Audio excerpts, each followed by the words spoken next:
أعوذ بالله السميع العليم من الشيطان الرجيم بوجهه الكريم وبسلطانه القديم من الشيطان الرجيم. بسم الله الرحمن الرحيم. السلام عليكم ورحمة الله وبركاته. الحمد لله الذي جعل الدين الإسلام ليخرج الناس من الظلمات إلى النور ويهديهم إلى صراط المستقيم. أشهد أن لا إله إلا الله وحده لا شريك له وأشهد أن محمدا عبده ورسوله.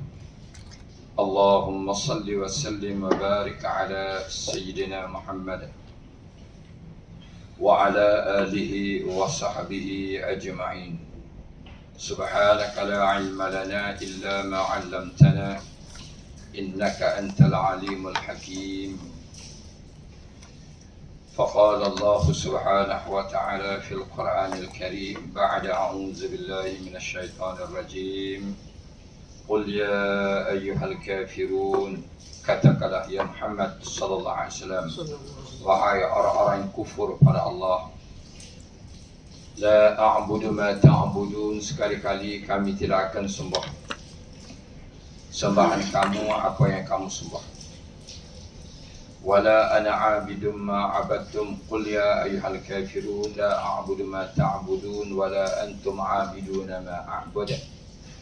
Kamu juga tidak menyembah Tuhanku sebagaimana Tuhan yang aku sembah. Wala ana 'abidum ma 'abadtum wala antum 'abiduna ma a'budu. Dan kamu sekali-kali tidak akan sembah Allah Tuhanku yang aku sembah, sebagaimana aku juga tidak menyembah patung-patung berhala yang kau sembah. Lakum dinukum waliyadin, untuk kamu adalah agama kamu dan untuk aku adalah aku. Sadaqallahul azim. Alhamdulillah, apa khabar semua tuan-tuan dan puan? Alhamdulillah. Alhamdulillah, bini'amatihi tatimmus salihat. Segala puji bagi Allah. Allah Subhanahu wa taala yang kurniakan pada kita nikmat yang sangat banyak. Kiranya kita bilang nikmat Allah Subhanahu wa taala, pasti kita tidak mampu untuk membilang. Kata Allah Taala, wa in ta'uddu ni'matallahi la tuhsuha. Kiranya kamu membilang nikmat-nikmat Allah Taala, pasti kamu tak dapat bilang. Allahu akbar. Maka jadikanlah kita sebagai hamba yang sentiasa bersyukur pada Allah di atas segala nikmat yang Allah kurniakan kepada kita sangat banyak. Biasa-biasalah kita menangis kerana mengenal akan nikmat yang Allah kurniakan kepada kita yang tidak ada batasannya. Mudah-mudahan kita tidak melewati batasan Allah ketika mana kita mengingati akan nikmat Allah daripada hujung rambut sehingga hujung kaki. Sekeliling kita, perudaraan, persekitaran, makan, minum, anak, isteri, suami dan pekerjaan apa-apa sahaja. Bahkan Allah SWT suruh kita sentiasa ingat nikmat Allah. Dengan kita mengingat nikmat Allah, maka syaitan akan menggelupur. Apabila kita lupa nikmat Allah, maka syaitan boleh menguasai seseorang yang ada. Begitulah kita belajar hidup hari ini. Belajar bersyukur ketika kita mengingati nikmat Allah, sebagaimana kita berkumpul dalam majlis ilmu pada petang ini. Kerana mengenal nikmat Allah Ta'ala yang sangat banyak, maka kita terus memperhambakan diri pada Allah. Antaranya kita bicara di dalam pengajian akidah Ahlus Sunnah wal Jamaah yang dinamakan Aqidatun Najin. Muka surat yang ke 23 dan 33. Dan kesalahan 33 iaitu bicara berhubung 33 dan kesalahan Mu'tazilah. Tengah ya. Yang kedua kah? Yang pertama. Oh, yang pertama lah. Yang pertama. Oh, di sini okey. Oh, Ustaz ganti. Oh, ganti. Nanti saya itu baik. Dan wajib mengenal Allah Subhanahu wa taala dan Rasul. Kita mengenal Allah Subhanahu wa taala dan Rasul tidak sama ajaran agama lain. baik Kristian, Buddha, Hindu, sebagaimana kita sentiasa diskusi dengan padri-padri, sami dan sebagainya, dia mengesahkan bahawa hebatnya dalam Islam umatnya dituntut untuk mengenali Allah dan Rasul utusannya. Dia kata tidak sebagaimana kami. Kami tidak begitu. Kami kenal Tuhan kami, lepas tu boleh buat imajinasi sendiri. Dan kalau orang tu menyamar jadi Tuhan dia pun boleh jadi. Maka dia kata tertipulah kami, sebab kami tidak mendalami ketuhanan. Apabila dia mengamati pelajaran kita, akhirnya dia boleh masuk Islam. Dia kata hebat dalam Islam. Maka kita orang Islam sini apabila tidak mengambil peluang yang kehebatan ini yang namanya ilmu akidah, maka kitalah yang. Dan dia kata dan bersalahan Mu'tazilah yang berkata mereka itu dengan bahawasa sekalian hukum itu sabit. Mana sabit? Dikaitkan, ditetapkan dengan akal semata. Mu'tazilah dia dengan akal semata, dia mendahului akal. Dengan kata lain, akal di hadapan. Kita Ahlussunnah wal Jamaah meletakkan Quran, hadis dan ijma' ulama. Betul tak? Ulama tak apa. Subhanallah. Lepas tu hebatnya kita dalam Ahlussunnah wal Jamaah ni, kita bersyukur pada Allah. Kesungguhan iaitu Imam Abu Hasan Asy'ari rahimahullah ta'ala, dia kata wajib kita meletakkan di hadapan Quran. Yang kedua hadis, ijma' ulama qiyas. Baik, itu sumber hukum yang kita dah faham.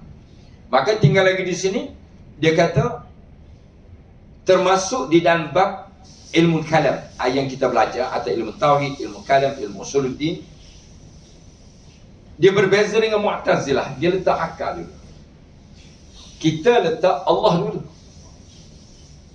Sebagaimana dalil Allah Ta'ala berfirman, amana ar-rasulu bima unzila ilaihi min rabbih wal mu'min. Telah beriman. Amana Rasul, telah beriman Rasul. Apa yang Allah Ta'ala turunkan Al-Quran kepadanya, dia beriman terus. Dia tidak pertikai itu dan ini tak. Itu maksud amana Rasul bima unzila ilaihi min rabbih wal mu'minun. Diikuti kita orang mukmin. Tidak pertikah. Apa yang Allah Ta'ala perintah lagan, Allah Ta'ala minta, terus terima. Sebab daripada Allah, bukan daripada manusia. Kullun amana billah. Jadi semua diajak oleh Nabi SAW, mari kita beriman dengan Allah. Kullun amana billah wa malaikati, beriman dengan malaikat. Jangan pertikah. Wa malaik wa kutubihi, kitab yang Allah Ta'ala turun tiap-tiap Nabi ada kitab. Kita Al-Quran. Wa rusuli, ada rasul. La nufarriqu baina ahadin min rusuli. Jangan bantah. Jangan bantah.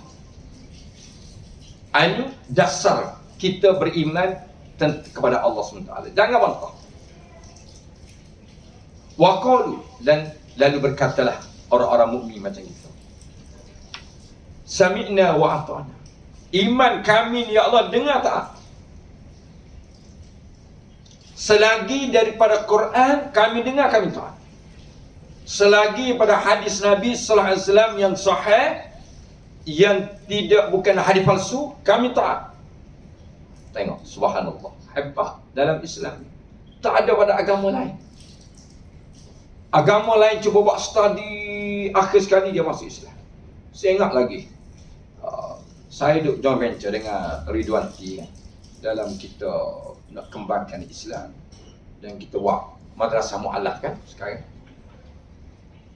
Jadi dia kata punca antara saya masuk Islam ni, ketaatan kepada Allah yang bukan makhluk. Allah bukan makhluk, tidak berbelah bagi, dan Allah utuskan utusannya, namanya Nabi Muhammad sallallahu alaihi wasallam. Kita tidak bantah. Seperti mana yang kita dah belajar, Sayyidina Abu Bakar apabila ditanya oleh Nabi SAW, wahai Abu Bakar, percayakah kamu aku di Isra' Mi'raj? Apa dia jawab? Ingat lagi? Sayyidina Abu Bakar jawab, Dia tak kata cerita dulu bahawa aku boleh tentu aku percaya tak percaya. Dia tahu. Sebab dia tahu ini utusan Allah. Walaupun kawan dia, tetapi ini utusan Allah. Dia pegang. Maka dia kata apa? Wahai utusan Allah ya Rasulullah, sebelum Tuhan beritahu pada saya dah percaya. Sebelum diberitahu dah percaya dah. Apatah lagi dah diberitahu lagi menambah kepercayaan, lagi kuat kepercayaan. Macam tu juga gitu. Kita dengar baca sebelum tengok Quran, sebelum baca dah taruh kepercayaan. Lalu kita baca, lagi menambah lagi kekuatan kepercayaan. Kita pun bertadabbur, memahami Al-Quran, lagi teguh kepercayaan kita pada Allah. Ini didikan Islam. Adapun dalam agama lain, dia kata kita kena, walaupun dia baca Bible, kita tak confirm lagi, kita percaya. Tapi kita baca dia. Kalau kita rasa nak percaya, tak percaya. Kalau rasa tak nak percaya, kita tak kena tepi. Islam tidak begitu. Kita dengan Allah Subhanahu Taala, apa yang Allah Taala beritahu 100%. Tak ada berselindung pun kita dengan Allah Subhanahu Taala. Tak ada berselindung. Kalau Allah Taala kata jadi. Masya Allahu kana wa man lam yasha' lam yakun.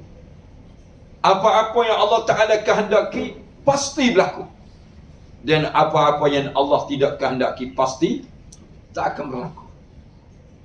Ini namanya akidah. Subhanallah. Maka Mu'tazilah, dia kata aku kena letak akal di hadapan.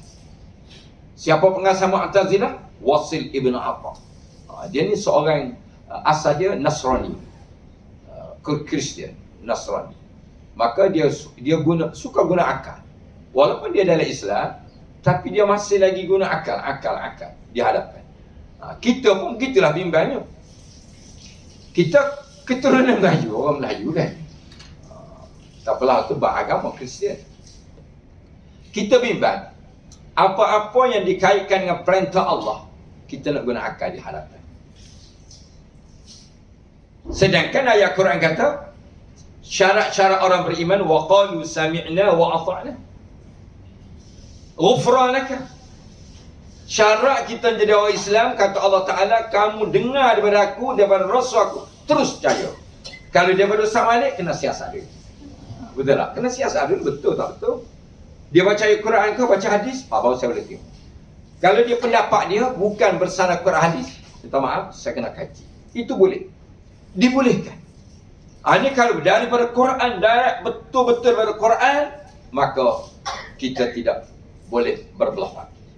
Ini cara didikan dalam Islam. Subhanallah. Baik. Ini perbezaan Mu'tazilah. Dan dia kata bersalahan Mu'tazilah yang berkata mereka itu dengan bahawa sekalian hukum ini sabit dengan akal. Dia kata dia tetap dengan akal. Dan barulah syarak. Barulah hukum. Quran, hadis, barulah pergi pakai syarak. Ini memang menyalah je lah. Ya. Hanya sahaja datang ia menguatkan baginya. Dia kata Quran dan hadis itu untuk menguatkan akal. Ini salah. Sedangkan akal dalam Ahlussunnah wal Jamaah kita ni, akal ini untuk menguat, itu untuk membantu kita di dalam memahami Quran dan hadis. Untuk memahami. Allah bagi akal. Kalau Allah Ta'ala tak bagi akal, nak memahami macam mana? Allah pun bagi akal. Berfikirlah. Berfikir. Maka kita fikir. Daripada Quran apa Allah Ta'ala beritahu? Awalam yarau ila at-tayri fawqahum saffatin wa yaqbid. Dalam surah Al-Mulk kita baca kan. Maka Anas ibn Firnas dia baca. Abbas ibn Firnas dia baca. Dia seorang daripada Eropah. Kerajaan Rom, Eropah, sebelah Spanyol. Apabila dia masuk Islam di zaman Kerajaan Abbasiyah, sebelum kerajaan Ottomaniyah. Maka dia sampai pada ayat ini. Dia beriman betul-betul pada ayat Quran. Walaupun satu ayat. Dia kata, kenapa Allah Ta'ala beritahu, awalam yarau ila at-tayri fawqahum saffatin wa yaqbidn.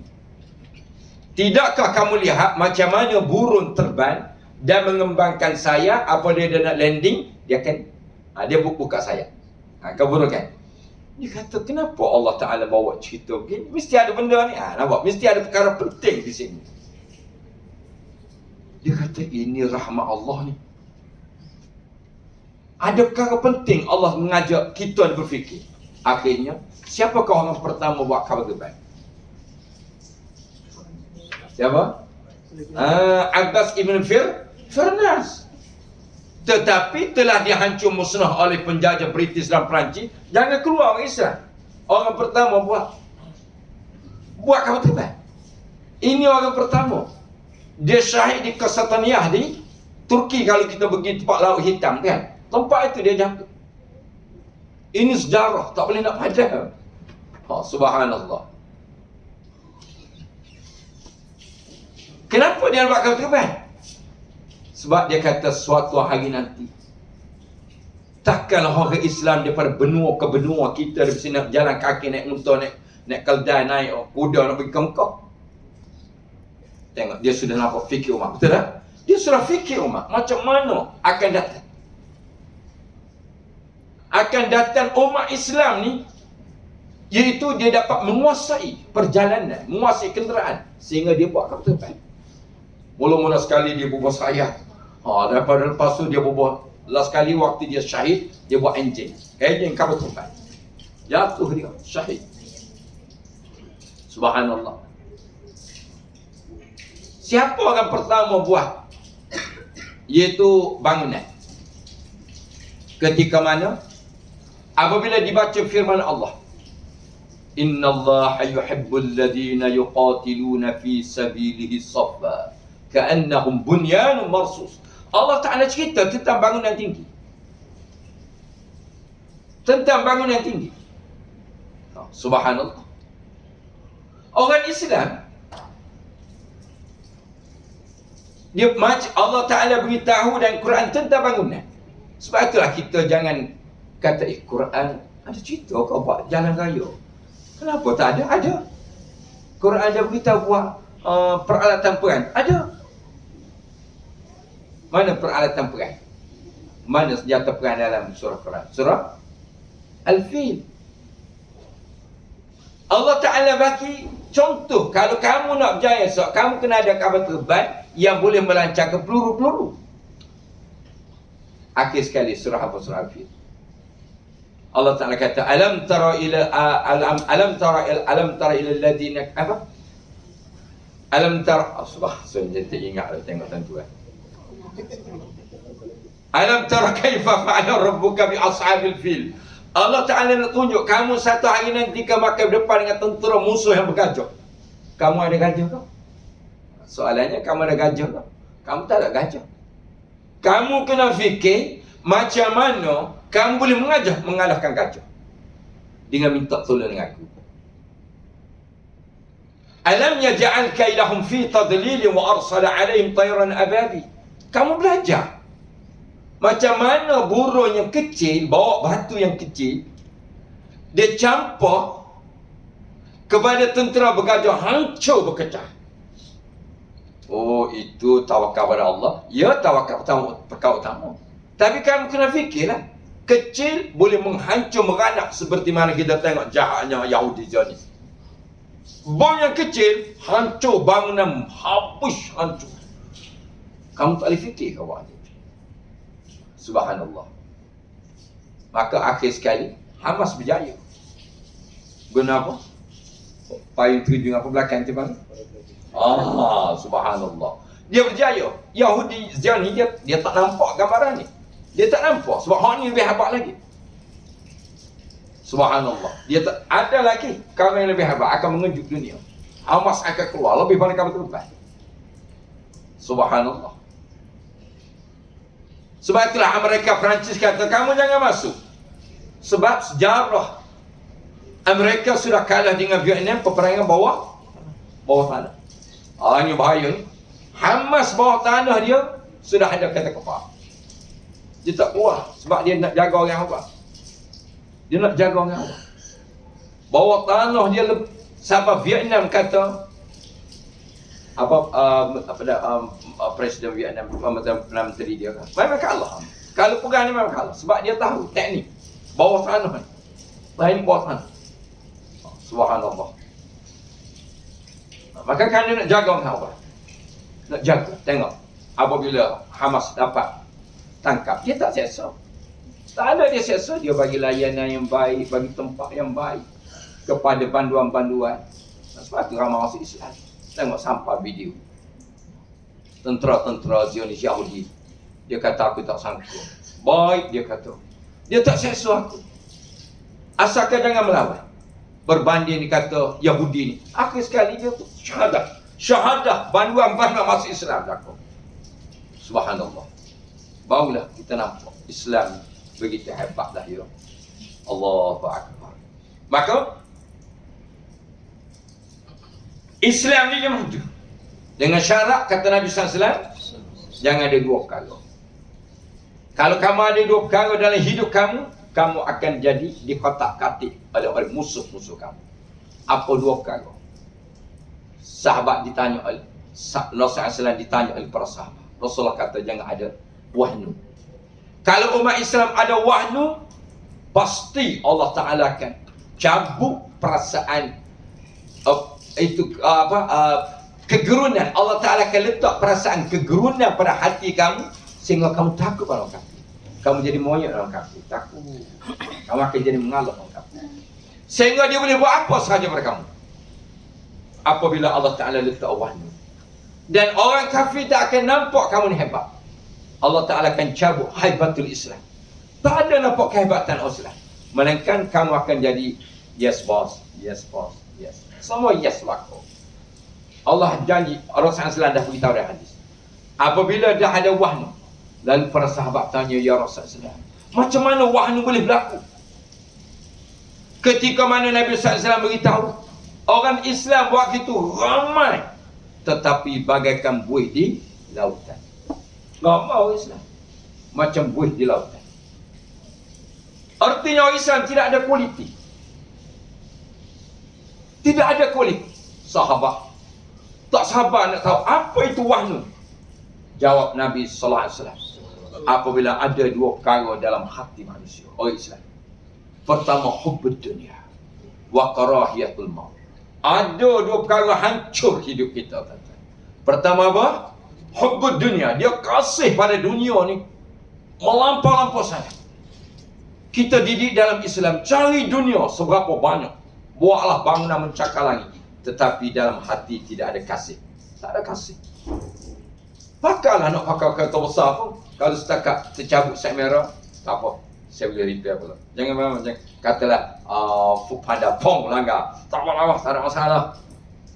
Kita ni jangan tercabut set merah, sikit bergoreng sikit. Panggil ajak bertumbuk. Ajak bertumbuk lah. Sebab sayang dengan kereta ni. Subhanallah. Itu bangga hubbud dunia. Anak kita pecah, jatuh gelas dia, marah kita seminggu.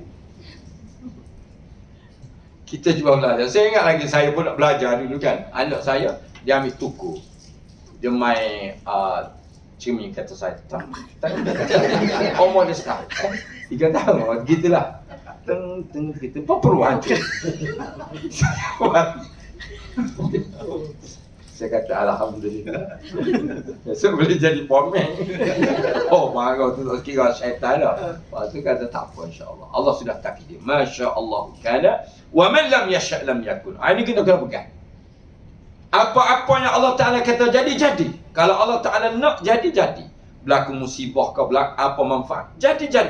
Kalau Allah Ta'ala tak jadi. Kalau Allah Ta'ala tak nak hancur, dia ketullah 10 kali, 20 kali pun tak akan pecah. Jadi kita kena belajar. Cari dunia sebanyak-banyak tetapi tidak kasih pada dunia. Subhanallah. Yang kedua kata Nabi. Yang kedua penyakit wahnu wa karahiyatul maut. Dia takut nak mati. Kita jangan takut nak mati.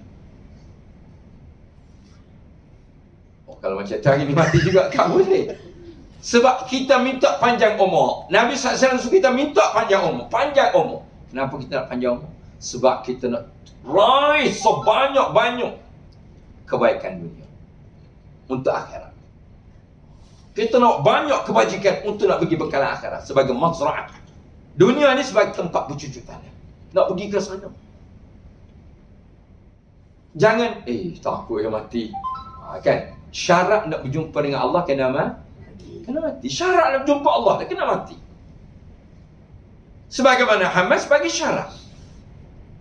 Kamu jangan pergi bunuh diri. Kamu kena pertahan Islam. Pertahan diri kamu. Kalau kamu mati, itu syahid. Itu syahid. Bukan senang tuan-tuan dan perempuan. Kita nak mati syahid. Ada kawan saya dulu. Waktu tu nak belajar Pakistan lah saya. Ibu saya tak pernah saya pergi belajar Pakistan. Jadi kawan saya tu anak pada Allah Yarham Ibu Ni Aziz lah. Dia kata, marilah Wali, marilah sedap kita berperang. Waktu tu berperang di Afghanistan. Berperang dengan Soviet. Dia kata dia perang payah lah, nak syahid. Memang susah. Pilihan Allah. Waktu kata kepada Soviet, waktu bukan Rusia lagi dah, Soviet. Dia kata masa tembak kan, jemaah dia, pelajar-pelajar Malaysia, pelajar pada luar, tembak, dia kata macam mimpi, pom, terpelanting. Lepas tu boleh sedar pula, lepas pensan sekejap. Sedar. Oh, dia kata ingatkan syahid dah, ya Allah. Lepas tu masa bertembak, pom, pakai baju jaket kulit sebab sejuk sana kan. Dia kata, ya Allah, rasa macam mimpi dah, rasa nampak dah gambaran syurga. Bertembak, pom, pensan. Lepas tu dia tengok, lekat merah, pokok penuh peluru dalam baju. Dia kata, Ana ni, saya ni tak pernah beramai ilmu kembar. Tapi kenapa dia keluar? Balik kat rumah dia kata kena pisau kat dapur dah. Dah luka dah. Tengok, subhanallah. Orang cinta oleh syahid, kalau Allah Ta'ala tak izin, tak boleh lagi syahid. Syahid ni pilihan Allah Subhanahu Wa Ta'ala. Pilihan Allah. Allahu Akbar. Sebab itulah kata orang Hamas di sana. Dia kata, kamu orang Malaysia tak sama hari lah. Pasal dia kata, kalau kamu satu hari tak boleh habis satu juzuk Quran, jangan datang. Jangan datang. Tolong, dia kata satu lagi. Dan kamu kalau tidak istiqamah kata tahajud, tak usah datang lagi. Kalau kamu tidak istiqamah salat berjamaah, jangan datang. Sebab Nabi SAW dah beritahu dalam hadis. Ketika berlaku peperangan Al-Hamamah, Hamam-Gedar, kita kena ambil perhatian ya. Peristiwa yang berlaku di Palestin, kata Nabi SAW, Rasulullah kata Imran Baitul Maqdis wa Kharabul Yasrib. Dua tempat ni sebagai pengukur dunia ni, lama lagi ke ataupun dah nak berakhir. Dua keadaan. Nabi SAW sabda, pertamanya kamu perhati dengan Palestin. Palestin akan menjadi rebutan. Kata Nabi SAW, bermula tidak akan muncul Dajjal kecuali Imam Mahdi muncul. Tidak akan muncul Imam Mahdi kecuali iaitu apabila Konstantiniyah. Tidak akan muncul Dajjal kecuali Konstantiniyah ini sudah dikuasai Islam. Sepanjanglah Eropah kita akan dapat ambil sebalik Hambara kan, masjid-masjid dia jadi gereja sekarang kan, kita akan dapat balik. Dan tidak akan selepas Konstantiniyah ni boleh rampas, iaitu Imam Mahdi akan rampas. Dan tidak akan keluar Imam Mahdi kecuali Madinah sudah dicemari dengan maksiat dan kemungkaran. Cuba tengok hotel-hotel Madinah sudah arak-arak. Minuman keras dah ada. Baru ni tengok, Allahu Akbar, terkejut. Ada jemaah umrah Malaysia pergi satu travel, dia kata terkejut lah, dia kata pasangan suami pergi sana, satu hari suami duk cari isteri, tak jumpa. Selalu tak jumpa, cari tak jumpa. Cuba cari di Madinah, di mana hotel-hotel Madinah ada. Dapat kesan, orang Malaysia seorang perempuan masuk dalam bilik seorang lelaki. Tahu-tahu boyfriend lama dia. Buat benda yang terlarang di Madinah. Sebab itu apabila kata Nabi SAW, apabila Madinah sudah dicemari maksiat, dan pinggir Madinah sekarang nama Jabal Jabal Dajjal, Bukit Dajjal sudah dipenuhi pusat-pusat skandal pembinaan. Nak siap lah. Yang saya pernah beritahu kan.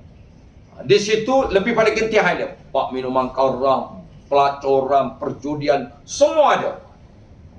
Subhanallah. Dan kemungkinan Saudi akan tetapkan pakej umrah bersama kat situ. Dia kena pergi situ. Kalau kita tak ambil pakej sana, dia tak pernah. Kemungkinan. Subhanallah. Jadi dia akan buat satu tempat macam bebas cukai ke, contohlah kan. Jadi semua akan pergi sana. Akan pergi, dia akan buat macam tempat salji kan, macam Shah Alam kan. Dia akan buat macam tu. Jadi itu cara, itu namanya Bukit Dajjal. Sekarang dah membangun. Dengan kata lain hari ini, Madinah, Rasulullah SAW sabda, Madinah akan dicemari dengan maksiat. Jadi orang pergi ke Madinah sekarang, dia orang kaya-kaya elit-elit lah, contoh ya, yang saya dapat tahu daripada Madinah. Dia kata sebelum kita nak pergi buat umrah, buatlah dosa semakin mana. Buat dulu. Macam Hindu nak pergi Suang Genjis kan. Buat dulu dosa, buat, lepas tu pergilah buat ihram. Allah gugur dosa-dosa. Jadi Madinah akan jadi tempat buat dosa. Itu kata Nabi SAW. Ini sekarang dah berlaku. Jadi apabila kita tengok dua tempat sudah Palestin sedang berlaku perebutan, kata Nabi. Madinah sedang dicemari dengan maksiat. Maka akan muncullah Dajjal. Jadi soalannya di sini, Nabi SAW bersabda dalam sebuah hadis, bila berlaku peperangan Armageddon. Armageddon ni bahasa Ibrani. Ini lembah di Palestin. Armageddon ni iaitu satu tempat di Palestin. Ini bahasa Ibrani. Maka Nabi SAW beritahu dalam sebuah hadis, iaitu apabila sebelum Dajjal muncul, maka ketika itu akan berlaku apa dia? Dunia ni akan kekeringan kontan selama 3 tahun. 3 tahun. Saya baca mafhum hadis ya. Masa tak sempat ya. Jadi waktu itu kata Nabi sallallahu alaihi wasallam, boleh jadi akan berlaku peperangan, kata ulama. Peperangan membabi dengan nuklear. Sebab support negara-negara kuasa nuklear sekarang berbelah bagi dah ni. Rusia tetap akan support dah. Subhanallah. Dan ketika itu kata Nabi SAW, tahun yang pertama, sebab radioaktif nuklear laut dah habis dah. Kita tak boleh minum air laut, sungai pun tak boleh minum. Sehingga Nabi SAW sabda, falatum betul hadra. Sehelai rumput pun kehijauan tak ada. Dunia sedang berhancur. Imam Mahdi tak keluar lagi ni. Berperang waktu itu, subhanallah, tahun yang pertama kata Nabi, Allah hentikan hujan 1/3. Allah Ta'ala hentikan hujan 1/3 tahun pertama. Dan tanaman bumi tak akan tumbuh 1/3. Sekarang beras tak ada pun kelar kabut lagi tu. Masuk tahun kedua, tahun kedua, maka 2/3 kata Nabi. Hujan tak akan diturun 2/3. Bumi tak akan keluar hasil 2/3. Ini disebabkan tangan-tangan manusia. Tuhan kata, zaharal fasad fil bar wal bahr bima kasabat aydin nas. Tangan manusia, kuasa manusia. Sebagaimana Putin Rusia, dia kata apa? Kiamat akan berlaku disebabkan tangan manusia kan. Dia pun tengok juga Quran. Dia tengok juga Quran. Memang kiamat akan berlaku disebabkan tangan manusia. Masuk tahun ketiga kata Nabi, Allah akan hentikan semua hujan daripada langit, bumi tak akan keluar hasil, melainkan semua mati kebuluran.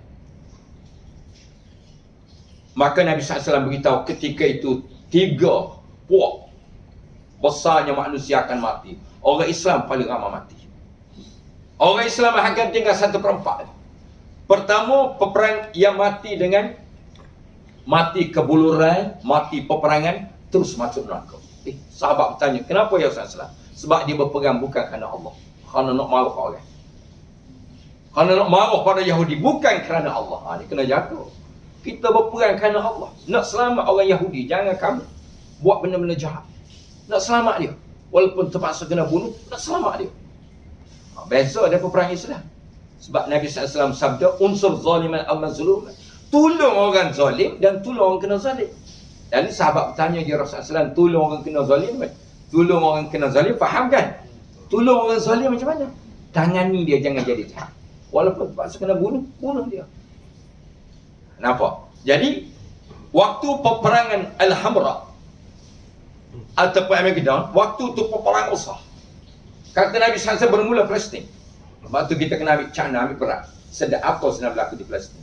Itu bermula kehancuran dunia. Maka waktu itu kata Nabi SAW, manusia mati berganti-ganti. Mati kebuluran, mati pergi berperang. Jadi ada yang mati terus masuk neraka. Sebab apa? Dia mati dengan buat dosa. Contohlah katalah di Malaysia, dahlah kita kebuluran, masing-masing dalam rumah ya, tak boleh keluar, udara dah radioaktif. Tak boleh keluar. Macam kita pernah duduk PKP je lah. Ingat tak? Dia dalam rumah. Ada duduk dalam rumah, duduk baca Quran, duduk zikir. Ada dalam rumah, tengok video. Duduk tengok benda-benda yang tidak memberi manfaat. Jadi akan datang ni, sunnatullah akan berlaku. Ramai orang Islam akan mati. Allah Ta'ala akan bagi orang Islam hidup 1/4. Katalah sekarang umat Islam, contoh 2 bilion.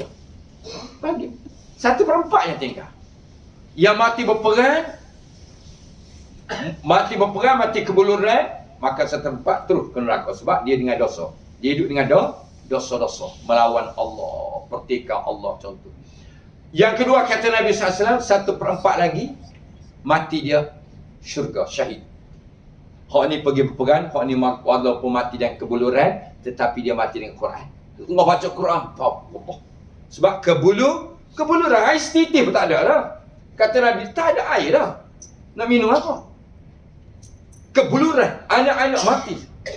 Waktu itulah masing-masing kita akan ajar baca Quran, mati dengan Quran. Nak pergi berperang jauh. Yang ketiga, Nabi SAW beritahu, 1/4 sahajanya hidup. Waktu Imam Mahdi keluar. 1/4 sahaja. Ini terpilih di zaman Imam Mahdi. 1/4. Cuba tuan-tuan bayar. Subhanallah. Maka lalu para sahabat tanya, ya Rasulullah SAW, apa dia makan minum untuk umatmu di akhir zaman? Tahlil wa tasbihi wa tahmid. Orang yang banyak bertasbih sebelum berlaku Al-Hamamah atau peperangan Armageddon. Dia banyak, dia 100 pagi, 100 petang, bahkan 500 pagi, 500 petang. Subhanallah walhamdulillah wa la ilaha illallah wallahu akbar wa la hawla wa la quwwata illa billahil aliyyil azim. Mulailah sekarang.